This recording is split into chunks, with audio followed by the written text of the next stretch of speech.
Good day, how y'all doing?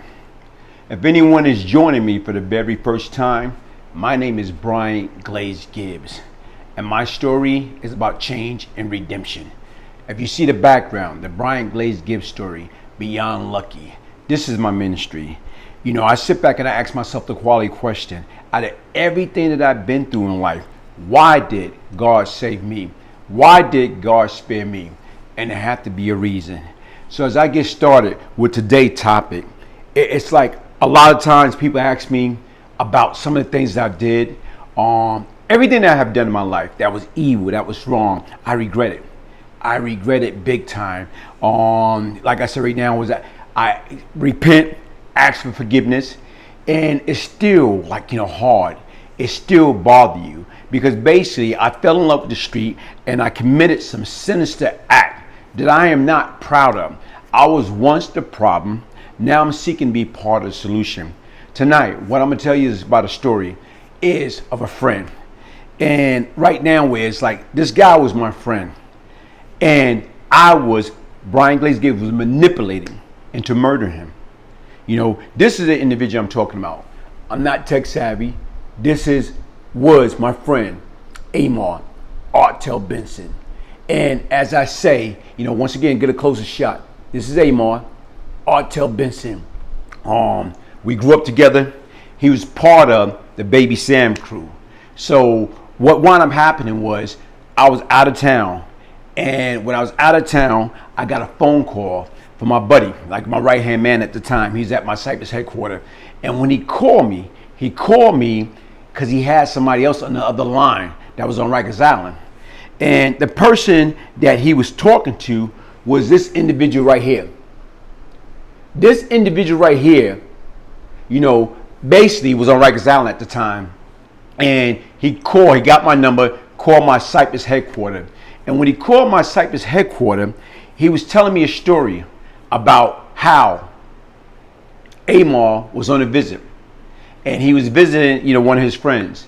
And while he was on a visit, he was around some of my enemy, like Kayshawn. Kayshawn and me was at war at the present time. He was part of the Allah Just team. They was the part of the crew that threw the fireball through Fat Cat Mother House. So basically, we at war with the 5% at the time.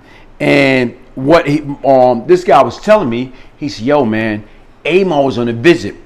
And when he was on a visit, he was telling these guys, your security, like how y'all guys operated, how when y'all come into Cypress or whatever, it's like you got 3 or 4 guys, in front of you, 3 and 4 guys in the back of you. They go up 2 different staircases to get to your apartment, your Cypress headquarters on apartment 4B. And then when they get there, they search people. They make them take up their shoes, search them down, make sure they don't have no weapon before they're able to enter into that apartment.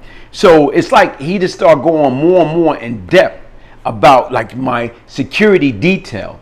And I took that kind of personal. And it's no excuse because what I did was I allowed my emotion to supersede my intellect and I didn't see nothing but red. So he's telling me that my friend Amar was up there giving out information, doing a visit on Rikers Island, notorious Rikers Island, to my enemies. And that burnt me. That fired me up. So what I did was, when we disconnect from that individual that was in Rikers Island at the time, when we disconnect, he lived in LG, Lafayette Garden. When we disconnect, I told my man, the next time that we see Amar, you know what? He's out of here. And, I'm talking about, like right now, I'm 24 years old, making $40,000 a day, part of the biggest organization on the East Coast at the time, the Lorenzo Fat Cat Nichols organization. I got my crew, Money and Murder. So now I felt like somebody's betraying our trust, like putting me and my people in jeopardy. So what I did was I called a hit. And less than 12 hours, Amar was dead because of the information that was given to me at that time. And even right now, despite I was out of town when that happened, I can remember coming back to New York, and I can remember, going to see Fat Cat, and I can remember being around the head guys of my crew. And I can remember saying this, man, look, man, I don't want to do this no more. Who am I to say who lived and who died? It's like, just like that, This individual was gone. For what? Over what? I took a man's life. For what? Because I felt that I was being betrayed because of the information that was given to me. As time went on, like I said, I cried about it. I literally cried and wanted to quit and told Cat, I don't want to do this no more because that hurt. And, not knowing at the time that I was manipulated into killing a friend. So what wound up happening? Several months passed by after the Amar killing, and the firebomb was thrown into Fat Cat mother house. And I'm on a visit with Fat Cat, and Fat Cat telling me, hey man, I just got word. I got a letter, from another inmate. And basically right now was this inmate right here. He wrote and sent Fat Cat a message. And in that letter, it say, look, man, I know who threw the firebomb through, your mother house. And he say that it was Baby Sam. He say Baby Sam and his crew was responsible for throwing the firebomb in Fat Cat mother house. This individual right here. And this is the same individual that called me, right now. He called my Cypress headquarters. And he told my man, when they patched me through, and me and him talking, he told me that Amar was betraying me. Amar was trying to give up all my security detail to get me killed.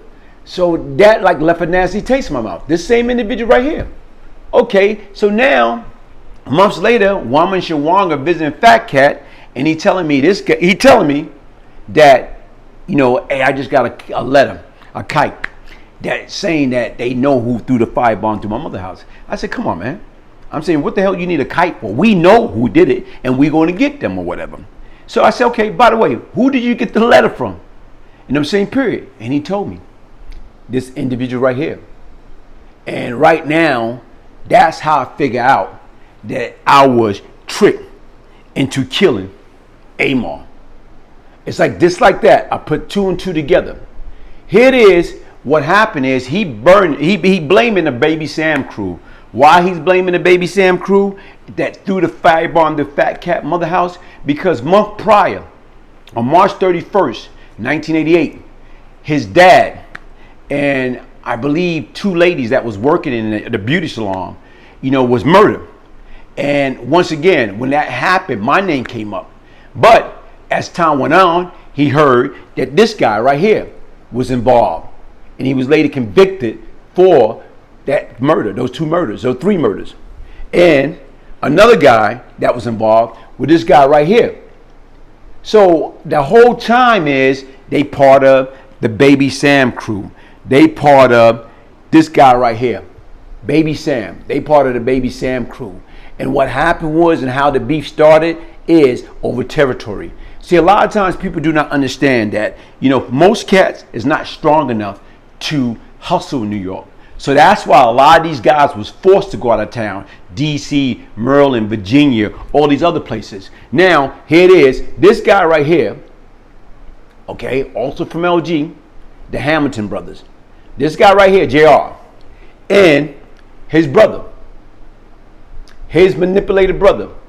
Basically right now, their dad got killed in the beauty salon over a drug turf. Because these guys, Baby Sam and them, told them not to open up shop.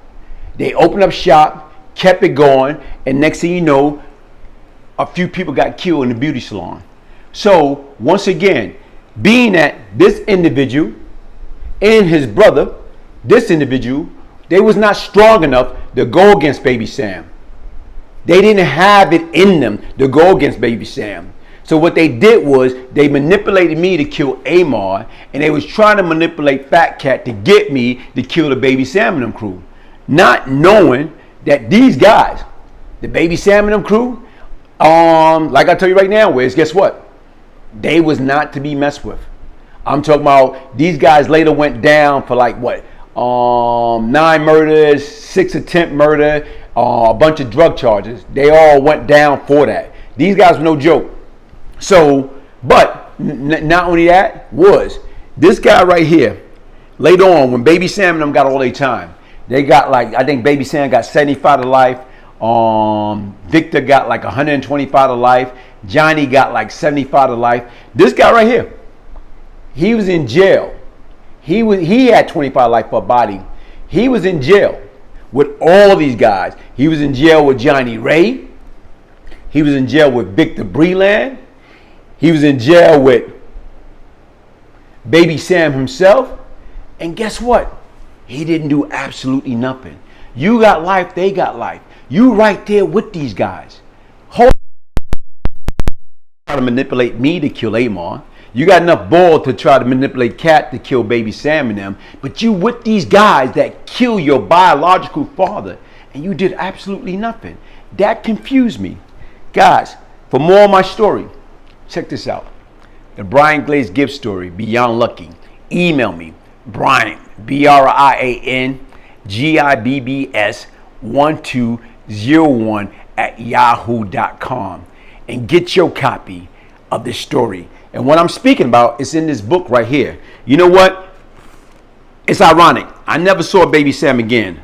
Although, over time, I was getting heat from some of their crime that he and his crew was later convicted of committing. On March 31st, 1988, in the Bedford Stuyvesant section of Brooklyn, in the Glamorama Beauty Parlor, the shop owner, James Hamilton Sr., and the beautician, Shirley Bibbs, was victim of a hail of 9mm bullets. During the investigation, a pregnant woman went to the Brooklyn DA office, claiming to have witnessed the whole incident from a distance. She sat down and went through the mugshot and picked out the one they call Glaze as the shooter. Okay, here it is right now. Anything that was happening during that period of time, everybody felt during that fibroid that I was involved. Okay, so once again, what I want y'all to do is sit back and think about it. This is it. Read this. Once again, like I told you right now, is this is like my ministry. This is my story. This is my life. As I sit back and think about it, yeah, I regret a lot of stuff I did. I regret killing a friend, manipulating to killing a friend. But once again, when you're in that street, you don't trust nobody. People turn on you just for that mighty dollar. They don't love you. They love that dollar. And what they'll do is they will cut your head off. They will kill you. They will kill your moms, your dad, your kids over that mighty dollar, over that fast dollar, over that illegal dollar. And I'm talking about, who wouldn't live that way? It's only two ways out when you're a criminal. It's only two ways out. Either you're going to go to your grave at an early age, or you're going to go to jail for a long period of time, or the rest of your life. It's not worth it. Trust me, I am Brian Glaze Gibbs. I've been through hell and back. It's only because of the grace of God that I'm able to share my ministry to y'all guys right now. Once again, follow me on IG, Brian Glaze Gibbs. Also, check out my YouTube page, Brian Glaze Gibbs. My story is a true story. It's how do I stop our young kids from picking up that brick, throwing at the prison wall for absolutely nothing. Once again, I'm Brian Glaze Gibbs. Crime doesn't pay. One love. If I can change, anybody can change. Why? Change comes from within.